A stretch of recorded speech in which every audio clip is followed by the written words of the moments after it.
Hi, I'm Russ Breault with the Shroud Report Education Project, and welcome to the Shroud Report. And our guest today, Dr. Gilbert Lavoie. Thank you for joining us. It's a pleasure to be with you. Now, Dr. Lavoie, you are board certified in internal medicine and also occupational medicine. Okay. And I've gotten interested in the Shroud by accident back when I was a freshman in college. I was in Boston. I went into an old bookstore there and went to the back of the bookstore, and there I saw a book called A Doctor at Calvary by Dr. Pierre Barbet. Mm-hmm. And the only reason I picked the book up was that I was in pre-med at the time and I saw the word doctor. So I picked it up, started reading about the Shroud of Turin for the first time, and I was so fascinated by what Dr. Barbet had said that I decided that maybe in the future I would look at this. But then I forgot about it until 1978, but many years later. Then I was in the practice of medicine in the Boston area, and one Sunday afternoon I opened the Boston Globe and there was a picture of the Shroud. Mm-hmm. And I remembered the book that I had read many years before, and I saw what they were telling us about the Shroud of Turin exhibit that was going to take place in the fall of that year, and I decided to go. I'll have to tell you that at the beginning, when I began to study this and look at this, I started as a skeptic, but as time went on, I realized that there was no question that there was a crucified man under this cloth. So from then on, I began studying and working, and got involved in the research on the Shroud. Well, that's wonderful. Now, so you got involved by reading Dr. Pierre Barbet's book, and then recently, last year, you published your own book. And I'll give you a plug here. I've read the book. It's very good. It's called Unlocking the Secrets of the Shroud. And Dr. Lavoie also has a companion video on the same thing. And available. How does someone order this book? And you get it from Amazon.com, or go to any bookstore. Just tell my name and the name of the book, Unlocking the Secrets of the Shroud, and it's published by Thomas More. Okay. All right. Wonderful. And now, as a medical doctor, what way is it the medical aspects of the Shroud that were most important to you, or? Right. I was looking for some objective data. What was this? Was this a painting? Were these truly blood marks? Were they real blood marks? Was there truly a crucified man under this cloth? Those are the questions I had when I went to Turin in 1978. Mm-hmm. And with time and effort, slowly I began to learn more and more about the Shroud. And in fact, one of the first things I did, I became very interested in Jewish burial customs. Okay. And because that would be key then, because you would, I guess, if the Shroud is from first century and that of an image of a Jewish male, then it would have to be in accordance with what the practices were. Right. You have to sort of, if you wanted to understand blood marks and body image, I felt that the first important thing would be to really look into Jewish burial customs and see if it was compatible, what you saw in the Shroud. And when I began reading all the books on the Shroud, because I was interested after I had seen it, I found that there was a controversy regarding Jewish burial customs in this sense. The Shroud of, if you look in the Gospel of John states that Jesus was buried according to the Jewish burial custom. Now, the proponents, there were two camps. The people that did not believe it was the Shroud of Jesus said, look, the Jewish burial custom says to wash the body prior to burial. Mm-hmm. And look at this man. He has blood all over him. Therefore, this man was not washed. Jesus was. And therefore, this can't be the Shroud of Jesus. Mm-hmm. Now, the other camp said, well, wait a minute. The Sabbath was imminent. There was no time to get water. And so he was buried almost according to the Jewish custom, but not quite. We couldn't wash him. We couldn't get the water. So when my wife and I started, this is what we started with.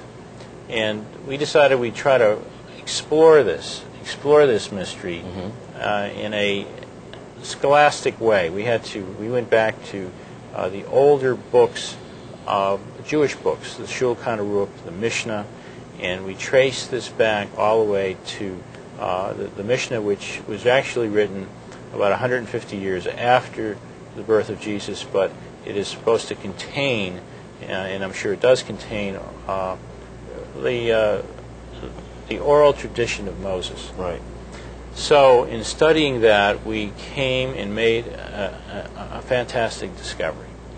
It turns out that there's an exception to the rule of washing, and that is if a man dies a violent death and blood flows at the time of death, the body is not washed, but is simply buried in a sheet, wrapped in a sheet. A single That's sheet. right, just wrapped in a linen sheet, buried. So what we have on the shroud is compatible historically to what we read in the Gospel.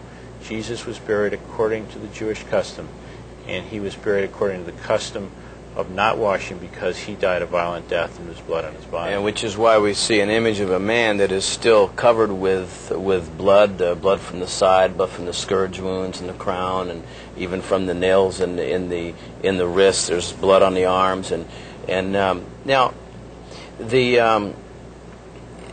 I read your chapter in your book, and they have an interesting way of measuring back then, and now they used.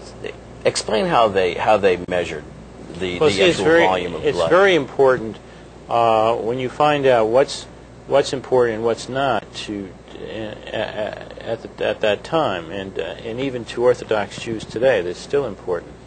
And what it is that they quantitated and they qualitated the blood that flowed at the time from a man.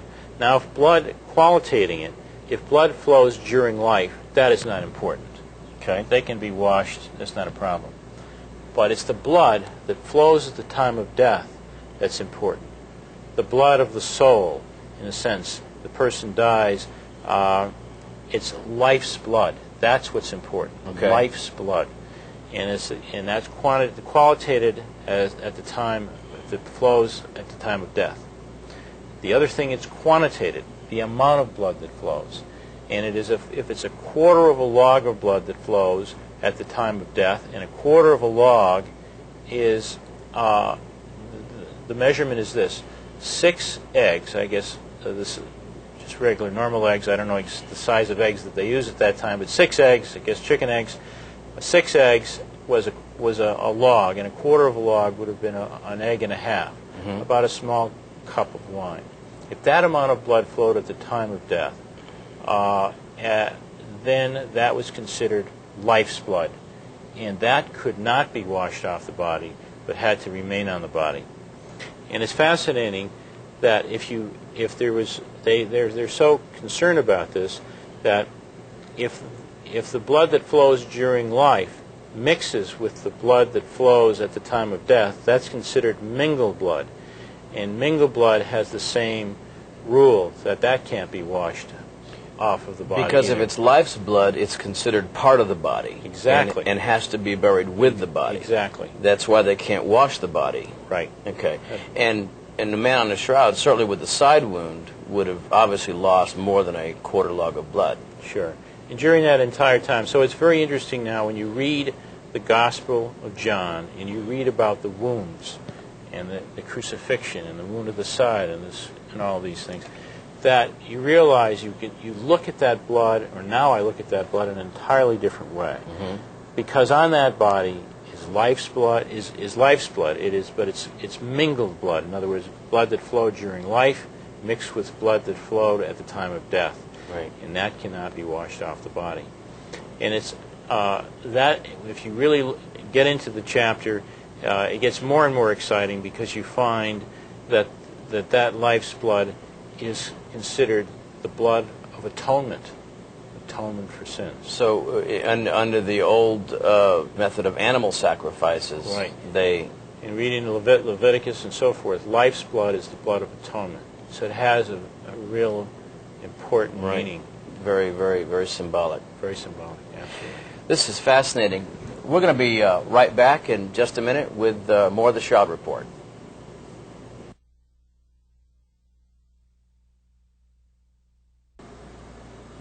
Hi, I'm Russ Breault, and you're watching the Shroud Report, and our guest today has been Dr. Gilbert Lavoie, and Doctor, this is fascinating stuff.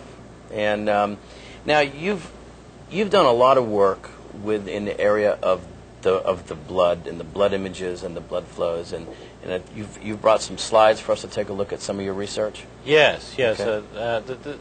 Being a physician, naturally I was inclined to look at the blood marks of the shroud and try to interpret them and understand them. And I'd like to share some of that with you today. Okay. We can look at the first slide here, and we can see that at the left elbow of the man of the shroud, you'll see a blood mark that actually flows right off of the image. And it goes right from the arm, right off the image, into a round pool. Now, I did not know how that blood mark got there. Mm-hmm. In fact, I asked all the experts at the time. No one knew. I read the books. No one ever mentioned it. So it fascinated me. For about 3 years, I tried to figure out how that happened. Mm-hmm. One day, I decided to put a replica of the shroud over me. I had a full-size replica. Mm-hmm. And where that blood mark landed really told me a lot about the shroud. And I want to share that with you. Now, we'll just go on to the next slide. And here you see the blood mark, which goes right down the arm and is uninterrupted, goes right off of the left elbow, right off of the image, and then pools in a round spot. Now, the slide below that is a tracing that we made of that very same blood mark in order to show you how I interpret this. And in fact, my kids got involved in this with me, and in drawing and so forth, so we had a good time as a family. The very next slide, I take that drawing, and you'll see that I've laid it over an individual on that top slide, and when you look at it from above, you can see that you lose the blood flow. The blood flow cannot be seen, the off-image blood flow cannot be seen when you look at the individual from above. Mm-hmm. Mm-hmm. But when you look at the side view, you see that sheet that has the blood flow actually drapes around the upper arm, and that blood flow literally touches the back of the upper arm. Mm-hmm. Now, the next slide is going to help you to interpret this the best. Now, what you have here is you have a blood flow that starts from the wrist. It goes all the way down the arm, circles around the elbow, then pools, mm-hmm. and the blood then just drips to the ground. Mm-hmm. Now, it's just like when you wash your hands and you say, "Give me a towel," and you're holding your hands up like this, mm-hmm. And you can feel that water dripping down your arm and dripping off. That's exactly what we have here.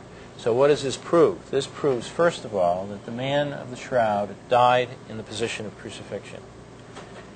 Then secondly, looking back at the shroud itself, you can see that the blood mark tells us that the cloth wrapped around a person, a three-dimensional person. Okay. Those other blood marks that we see in the shroud give us height and width, but this gives us the third dimension, that of depth. Mm-hmm. So somebody was wrapped around. So it actually came around and was under the arm here, sort of wrapped around the arm? No, wrapped. In other words, the cloth came and just draped right around. I see. So in the sense of wrapping that way, or draping over the body, the side of the body, I should say. So another indication, in addition to the VP8 image analyzer and other things that indicate that this indeed draped over three-dimensional human form and not some kind of flat painting of some kind. That's right. The three-dimensional VP8 really doesn't tell you that this draped over anybody or that there's a three-dimensional man under this cloth. Mm-hmm. It gives you a three-dimensional view of the picture that you're looking at. Mm-hmm. But this information truly gives you a proof that there was a three-dimensional man under the cloth. The man had been crucified. Now, what else does this do? This tells us that the blood gets onto the cloth by simply touching the blood marks, the moist blood clots that are actually on the body. Mm-hmm. And it's just a contact process, a simple transfer. But it also tells us something else. It tells us, you see, when you look at that blood mark and you look at that area, you see that the blood mark comes out here, and there's no image in this area. Right. So that means that the blood is a contact process, cloth coming in contact with moist blood clots, but the image is not a contact process. In other words, the image did not form by the cloth simply touching the sweat and organic matter on a body, because if it did, we would have actually body traces of the back of the upper arm going out here. I see. Where it wrapped around the back of the arm. That's right. You It would touched see the back image of the arm. there as well. Absolutely. But there isn't any. Exactly. So what we have here is proof that the blood mark is a contact process and the image is not. In fact, we don't know how this image got on there.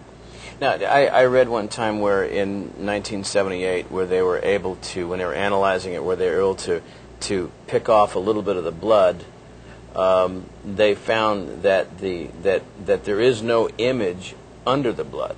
That's correct. So we know that the blood comes first and the image comes second. And in fact, I'll get into that with you a little bit later when we look at another blood mark. Oh, okay. Okay. Sure. And now what do we have next? Okay. Now, here we have a picture of the shroud face, and that was hanging across my desk for many years, and I wondered if the blood marks of the hair just came out a little too far and may be something similar to what I saw when I studied the blood mark off the left elbow. So what I did is I took that picture home with me, and we made a tracing of that. In other words, we made cutouts of all the blood marks that are all in the hair, Right. all around. And then it was a full-size tracing, a full-size face. Then we took a volunteer, bearded man, and then we placed the cloth over the face, and then I put red paint in through the holes where the blood would have been. And then we took that off, and this is what we saw. We saw that the blood did not originate from the hair. In other words, the blood wasn't on the hair when it got onto the cloth. The blood was originally on the temples and cheeks of the man under the cloth. Therefore, when you took the cloth and put it over the face of the man that had blood on his face, you literally picked up those blood marks. I see. And that shows us, again, just like we saw in the blood off the left elbow, that that's simply a contact process. And it showed because it was contoured with the curvature of the face. Right. That it wrapped again a three-dimensional form. Right. Exactly. It was a three-dimensional man under this cloth. And so it tells us that. It's another very important piece, the same thing as the blood off the left elbow. It tells the very same information. And it also tells us that actually the blood is a contact process, but the image is not a contact process, just like it tells us here. Because if it were a contact process, when you straightened out the cloth, you would have the sides of the face where the blood marks are, and what we'd have there is actually the hair. So what we'd have a distorted face. I see. But So what happens then is that when you spread out the sheet, because the blood is a different process from the image, so then it gives the appearance of the blood being in the hair when in fact the blood was on the face, because you have two different image mechanisms. Exactly. Now let's show you the next pictures, because this shows us something else, another point that is very, very important. And here we have a picture of the cutouts around the face of the man the volunteer you just saw. And you can see that it seems as if the blood marks, first of all, got onto the cloth by simply being draped around. But it seems as if the image got on there when the cloth was actually in another place. In other words, straightened out. And in between those blood marks that were actually on the face, it's like an instant snapshot of the face in between those blood marks. You can see them on the slide.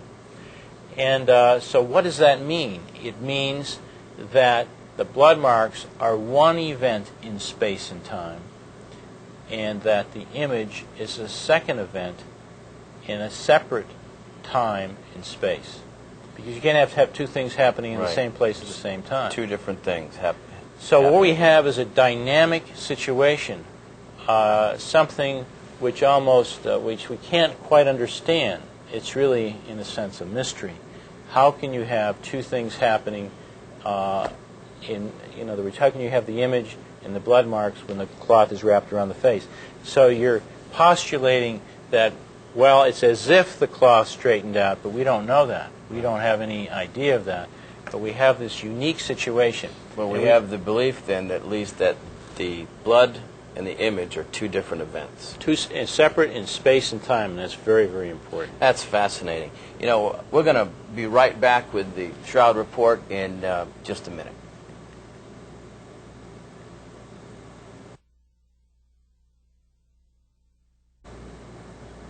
Hi, I'm Russ Breault, and welcome back to the Shroud Report. Our guest has been Dr. Gil Lavoie, and once again, it's wonderful having you here. And now, before the break, we were talking about this idea that there are two events in the life of the shroud, so to speak. One relates to the blood, and one relates to the image, and that they appear to be two different events in time and space. And I think that's exciting, and it certainly lends some credence to the whole notion of it relating to both crucifixion and resurrection. But I think the whole time and space issue is probably a subject for another Shroud Report. So, but what do you think all this means? Well, when you look at, to me, I did not need the Shroud of Turin for my faith. But I'll have to say that this experience that I've had over these 20 years with the shroud has truly deepened my faith. When you look at the image and you find out and discover that there was truly a crucified man under this cloth, and that this image is not a painting, it's not a contact process. We do not know how this image got on there. That means that this is an image not made by human hands. From a biblical point of view, it's fascinating when you go back through the Old Testament and into the New Testament that the concept of not made by human hands is extremely important to the people of God, God's chosen people. What is made by human hands comes from man. What is not made by human hands comes from God. So when you have an image, now this is kind of a Jewish tradition. Oh yes, you find it right in the New Testament also. Okay, it's very, very strong in the New Testament as well as throughout the entire Old Testament. So what we have here is an image not made by human hands. So there's the leap of faith in the sense that if you believe in God and you find something that is not made by human hands, feel that this therefore came from God.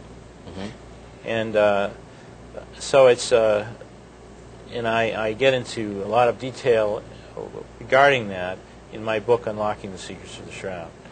And what I've written the book so that I could share with people this entire, let's say all these years, this exciting adventure of discovery and understanding the shroud better and better, so that we know that this image is something very, very important. And in my heart, I do believe this comes from God. Well, that's fascinating, and it just, again, the mystery of it. Every time I talk to something new or someone new on this show, the mystery just becomes more profound all the time. And one day I'm going to get you back here. We're going to talk about all of the physics related to this time and space issue. And so thank you very much. Well, I very much enjoy that, and it's been a pleasure to be with you today. Thank you again. And stay tuned next time for the Shroud Report.